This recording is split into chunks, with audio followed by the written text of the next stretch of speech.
Hello guys, welcome back to another video. So you see that I'm in a universe sandbox. So that's fun. And no, I'm not so for those of you who know what the universe sandbox is, you might be thinking that I'm using the first one because you don't see the squared mark for those who don't sometimes keep up. But basically, the first universe sandbox is now called Legacy, and then universe sandbox squared is now just universe sandbox. Just wanted to point that out real quick for some of those who haven't used Universe Sandbox in a long time, or I don't know. I just decided to point that out. Pretty sure those who are into space or know about this probably know already. But anyway, we're currently looking at the solar system. But yeah, I'll leave the link to download Universe Sandbox in the description now. The problem is that it costs money. So, and the way human nature works with kids is basically if you tell them something, they'll do the opposite. So now I'm gonna trick your brain real quick. Don't ask your parents to buy this game, so it'll make your brain want to ask them to buy. If they say no, well, you just gotta deal with it. Can't really do much about it. But yeah, so we're currently looking at Earth, and if you remember in the last video, you might have noticed I said I was going to talk about the Proxima Centauri system. Yeah, so we're going to be doing that today. Uh, so let's get right on to it. So right now we're looking at Earth. We're currently, well, we're in the solar system, obviously, and you don't see no Proxima Centauri out here. That's because we only show the solar system. But yeah. So actually, I gotta fix something real quick.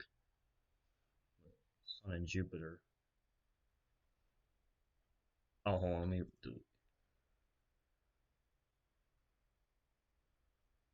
Okay, hold on. Let me make the binary orbit.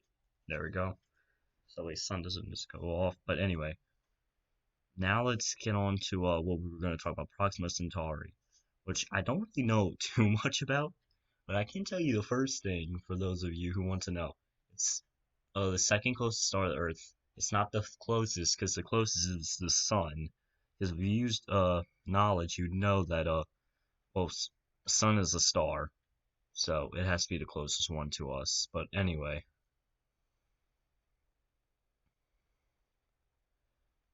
um, so let's first find Alpha Centauri.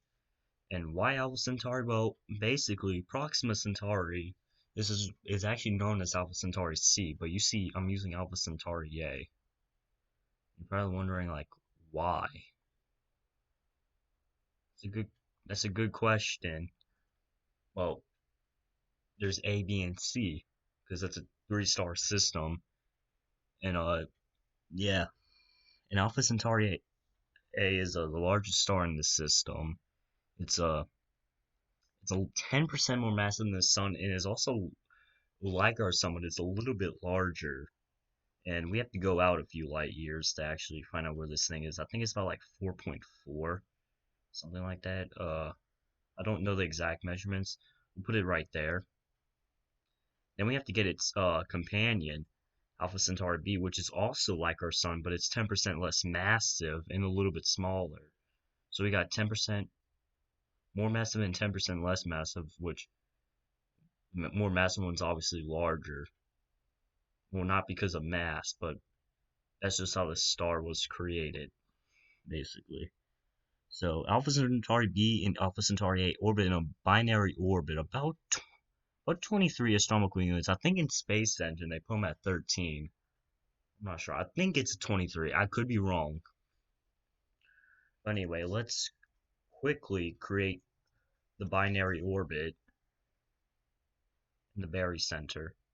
Now you're asking, where's Proxima Centauri? Well, it's obviously right here, also known as Alpha Centauri C. It's closer to the sun. It actually orbits around these two stars at a very far distance, about zero point 0.2 light years, which is about this much. Was about 12.6, I think, 12.6. This is about right. And if you're wondering how long that would take to orbit, that's about 550,000 years, if I'm not mistaken. Now, we got to do the same here. We have to make a binary orbit, then balance momentum, and then create the very center. And then, yeah, the system is complete, but we found actually 2 planets. Now, sadly, Universe Sandbox only has one planet, and so we're going to only use that planet, which is also known as Proxima B, that orbits the red dwarf about 7 million kilometers, like somewhere around here. It's like somewhere around here, I think, which is about 0.05 AU, which AU is basically Earth to Sun distance. So this is 5% of the distance from Earth to the Sun. Just to give you a little comparison, uh, hold on. So if I give you a little comparison, which yeah, I believe this is closer than Mercury is to the Sun. I think Mercury orbits around zero point 0.2. I'm not sure. Um, I know it's like 35 million miles or kilometers. I don't really. I have to look that one up, or y'all could just tell me. But anyway, so Proxima B orbits pretty close to its parent. I think this might be a little too close.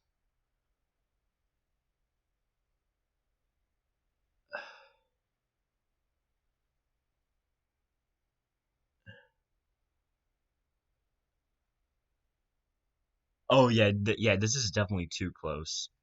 This is way too close. So we gotta go out. Yeah, I just noticed that is way too close. So it's actually more up here. If it was right there, it'd be burnt up. It's weird because in Universe Sandbox, even though I'm using the latest version, we have the freeze and melting glitch still, which was supposed to be fixed. Yeah, yeah. See, you see it happening right here. Like this is not reasonable. We have to fix that. Albedo, which isn't really gonna help us much. And if it's like Earth-like, it has about 1.27 mass of Earth, and its radius is a little large, makes it a little bit larger than Earth. I'm gonna. Oh, that's a little too warm. So if this is like Earth-like, maybe about 14 degrees Celsius, it's just gonna go down. We really can't do much about it, even though it's technically in the habitable zone of its star. It only takes about 11 days to orbit its star. In this, it's 12.5 days. So that's pretty accurate, actually. So that's about almost an eighth of what Mercury takes to orbit. A little more than an eighth of how long Mercury takes to revolve around the sun. So a year on here is quick. Oh my god, what was that? I don't even know. Something just scared me. Now, if you know a little bit about red dwarfs, they're much smaller than our sun. Proxima Centauri is about a seventh the size of our sun, and its mass is only 129 Jupiter, which if we compare to the sun, it's only a tenth of the sun's mass. So, yeah, and then also red dwarfs are very active. They're very active stars. They produce lots of flares, which we can see right here. Let me see. Yeah, you see how it flares up? See, what's bad about these flares is our sun does this too. Like every star does this, but red dwarfs do it the most. Because they're like baby stars, they're like very small, so they flare up constantly. And and the weird thing about Proxima Centauri is that it has super flares, which the sun had one somewhere in the 19th century. Anton Provu, who I've talked about in the last night, I talked on briefly. He explained this. You could like he explained like the sun had like a super flare, but the thing is wasn't that bad. The Proxima Centauri was like way worse, and the problem is it had these often. And like he said, most about 2/3 of most red dwarfs have this problem. And like so that would make even though Proxima B is in the habitable zone, which I'm pretty sure it is. Yeah, it is in the habitable zone. It would technically make it unhabitable because the superflares would just strip the magnetic field. So Proxima B probably wouldn't even be our home at all. Now you can also see the Alpha Centauri system back in the distance. If we look over here, we can see the sun, which is pretty faint. Well, it's because there's a lot of asteroids kind of covering it, but that's not the point. But yeah, so Proxima B follows Proxima Centauri, which orbits around these binary star systems. So the way Proxima Centauri orbits, because it orbits it, eventually in the next in about 30,000 years, it will no longer be the closest star to, well, the closest star to the solar system, or I should say the second closest star to Earth. It will be Alpha Centauri A and Alpha Centauri B, which will switch for like a while before Proxima Centauri comes back down here to become the closest again. So yeah, and we think Proxima Centauri. The reason why it orbits these two stars is probably because it was like floating around the galaxy, and it got picked up by these two stars' gravity, and it finally was able to come into orbit from a very far distance. This is 1/5 of a light year, or just 0.2 light years. So 2/10 or 1/5, same thing. So this is extremely far. So that meant if I actually lived on Proxima B, if we had like our current technology and we wanted to get to our two neighbor stars, which I don't even know which we orbited, we wouldn't even be alive to get there actually. We wouldn't even have the technology to go there. To see our two stars like up close. So just think about that for a second. That is extremely far. We don't even have tech. In fact, we're supposed to be developing something called light sails or something like that, which can go about 20% of the speed of light, which would take it about 22 years to get to Proxima Centauri, which we don't have the technology for yet, ironically. So if they do get it, I'd be kind of surprised. But yeah, there was supposed to be a mission to Proxima Centauri. Now, you notice in Universe Sandbox it's pretty large. Well, that's also because we're pretty close to the star. The problem with being this close and the fact that the habitable zone is right here is because if you get too close to an object, like in the universe, you could become tidally locked. In fact, that's what has happened to our moon. That's why we only see one side. Although the moon has a very consecutive about half a month of daylight and half a month of nighttime, because that's how tidal lock basically works. So if Earth were actually tidal locked with the sun, it would be 6 months of daylight and 6 months of nighttime. So yeah. And I noticed Venus is a little weird because actually it has a longer day than a year, which I'm not really sure how is possible. I haven't really searched that up, but thought that was a little bit interesting. But a lot of people probably already know this. Now, back onto what I was talking about tidal lock. So if we're tidal locked to this star for half our year, it's about 6.25 days. And its rotation period is for some reason 2 days, which I'm pretty sure it's tidal locked because it's so close. And that's the problem with red dwarfs, because since the habitable zone is so close to the star, like the gravitational force would just make one side face the star permanently. And yeah, and the problem with having many days of daylight is that it heats up, and then many days of nighttime, well, this part would freeze. And we think hypothetically we could live on the edges in the twilight zone, which I'm not sure even if that it would be habitable. And plus, it would probably be a very small space. Uh, yeah. So if we run the simulation a little bit, we kind of see like it orbits, and you kind of notice it looks like it keeps changing orbit. That's because it's following the star, like very slowly. And we could, yeah. So So I kind of wanted, so that was pretty cool to kind of talk about the tidal lock situation. I'm not sure if it's actually tidal locked to Proxima Centauri. I wouldn't doubt it was. I wouldn't doubt it was actually tidal locked. I actually have not taken the time to check that up. I probably should have. Uh, so I guess we should kind of get into the discovery. Alpha Centauri A, which was the first one found, was found somewhere in the 1800s. I think it was like late 1800s, and its partner was found.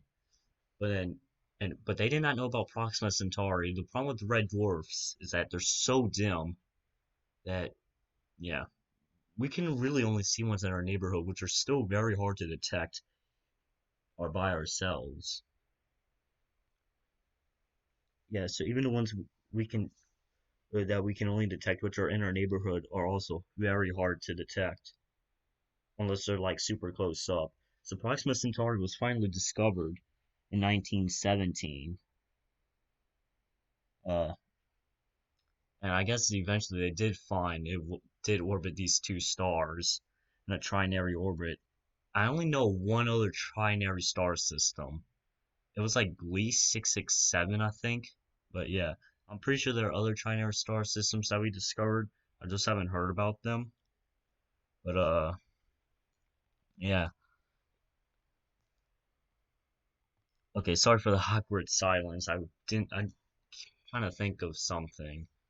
Uh, I guess I should get back on the topic about the super flare that Proxima Centauri gave. Now, you now the super flare made Proxima Centauri's luminosity go up by as much as 20 to 30 to 60%. And these super flares are common. The problem with the luminosity? Well, it heats up the planet. The flare destroys the magnetic field since it's super. And and like what I said, 2/3 of red dwarfs probably are this active, according to studies. And if that's true, well, most red dwarfs are not habitable, sadly. Now our sun has these too, but they're not as bad. In fact, the sun didn't really increase in luminosity that much, so it wasn't really like that bad. But yeah, and considering that most of the universe is made of red dwarfs, I'm pretty sure because we're almost because we have a hypothesis that 90% of the Milky Way is red dwarfs. Actually, that would mean that most of the Milky Way is not habitable, including with most of the universe, depending on how many galaxies are made of red dwarfs. If it's true that they're also mostly red dwarfs, that would mean that we have less options. And like I said, people do say Earth is a strange place. How we even got lucky. Now, I kind of want to see what this system would look like from Earth's point of view. The only star you can actually pick out Alpha Centauri A because I guess because it's the largest, so you could actually see it over there. I can't really pick out Proxima because well, it's a red dwarf, so it's too dim. So this is kind of what we kind of see. Yeah. So you kind of just see Earth orbiting the sun. But I guess I kind of wanted to do is show how I guess these two systems will progress. So they are going to be flying around the galaxy. That's normal and all that. Yeah, that's cool. But over the next in about a billion years from now, including all these systems, I'm not sure how old Alpha Centauri A and B are, but eventually they will have the same fate as the sun. Run, run out of hydrogen, start expand to burn helium, which we can do this, which we can simulate this. Expand and expand and expand and expand, and sun will get somewhere. Which our first hypothesis is that if Earth's gonna be saved, it'd be about this large, but we think Earth might sadly also be swallowed, so it'd be about this large. But it actually might be a little bit larger since the planets are expected to escape a little bit, as the sun would actually lose mass. So some would do that. It would go nova, which I don't know how to simulate without accidentally triggering a supernova, which I don't want to cause. So it'd be like that. It would burn out as a white dwarf, which over trillions of years would become a black dwarf. But yeah, but that would be happening to some while at the same time around Alpha Centauri A and B, they would be expanding as well. Yeah, and they will be eventually become explode white dwarfs through the same process as the sun. The thing about the thing about uh Proxima Centauri though and red dwarfs, it's weird. It's a little complicated. And just to let you know about the black dwarfs, we don't have one in our universe yet. It's a hypothetical, but we believe happens. But the only reason we don't have it is that the universe is not old enough yet. It's only about 13.8 billion years old. So yeah, we can't. So and these take like maybe even like the I think the quickest time we think it could take is about 50 billion. Well, that's not even 50. Well, it's not even 50 billion. It's not even. It's only like a fifth of that. So yeah. Anyways, so all Alpha Centauri A and B have the same fate as the Sun. Proxima Centauri will live to see these events in about a trillion years to even maybe even 20 trillion, depending on how long its lifespan is. It will actually increase in surface temperature, which if I can do it real quick, it becomes something called a blue dwarf, which I don't know why I expanded. Hold on.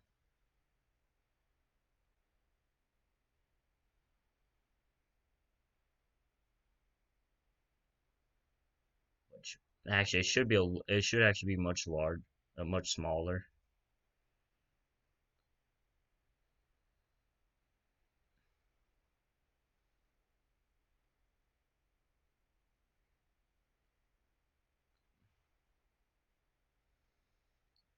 It will actually decrease in size a little bit and become a blue dwarf, which is also hypothetical because we don't have one yet because the universe again is not old enough because red dwarfs live a long time because they actually mix hydrogen and helium together unlike other stars because well they're less massive so they actually conserve their hydrogen much more slowly. So the less massive your star is, the longer it lives, but the smaller it is too. And it probably in its habitable zone, well, I can't even see the habitable zone on this.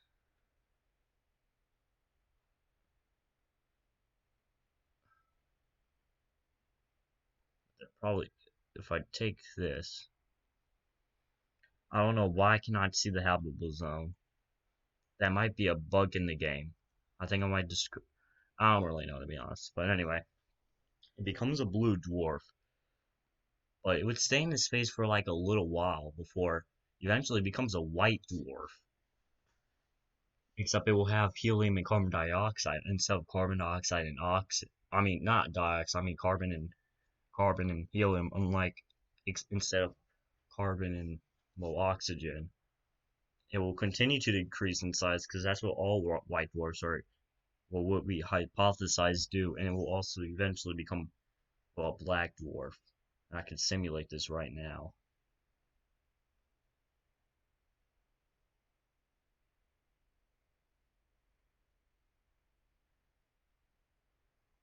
It'd be cold, dark. You wouldn't be able to see it.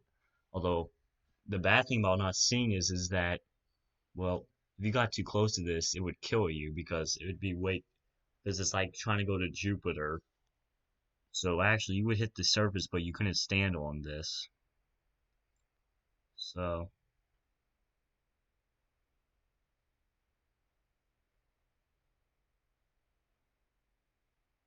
oh, not a habitable zone is working. But anyway, yeah. But yeah. So that's the life of a red dwarf that Proxima Centauri will sadly live through after long its neighbors have passed and started to decay. So it's a sad death. Yeah, yeah, it won't really be much. So yeah, it's really I guess a sweet but sad ending to put it as a red dwarf. To put, I mean, well, to put the red dwarf at, and but yeah, it's kind of sad because it's gonna live a long time. Although it could be good if we could actually support life. If Proxima B was actually habitable, we could live there for trillions of years and watch it burn out slowly. It I don't know why my battery's low, but anyway, actually I'm gonna be right back real quick. Hold on. Okay, how do I even pause this? I don't know, but you know what? Since the battery's low, I might as well end it, end the video there because I think we talked about enough. If you want me to talk about anything else, I'll be glad. Oh, well, actually, if you have any ideas for the next video, then maybe I might notice your comment, and then yeah, I might talk about it in the next video. But anyway, this is the conclusion of the Proxima Centauri system. It's been good, nice talking to you, and peace out.